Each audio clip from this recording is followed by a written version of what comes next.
Story time tayo about sa puwet. May diniliberan akong isang babae sa isang company sa SBMA. So yun na nga, pagdating ko doon, tinawagan ko siya. Tapos pagsagot niya ng tawag, sabi niya palabas na siya. So bumaba ako ng motor ko, naghintay ako dun sa may sa may security guard. Nilapag ko yung order niya. Tapos siguro mga ilang minuto, paglabas niya, nagulat ako, ang bungad niya agad sa akin. Sabi niya, "Kuya, sa'yo yan?" Sabi ko, "Anong sa'yo po yan?" "Yung puwet mo, ang laki." Sabi niya gano'n.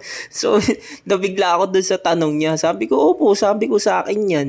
Sabi niya, "Totoo ba? Sa'yo ba talaga yan? Wala bang nakalagay dyan?" Sabi ko, "Wala po, sa akin po lahat yan." Sabi kong gano'n. Tapos sabi niya, "Paano yung ginagawa mo?" Sabi niya gano'n, "Ba't lumaki ng ganyan? Nagji-gym ka ba?" Sabi niya gano'n. Sabi ko, "Opo, nagji-gym ako." Sabi niya, "Paano lumaki ang puwet mo?"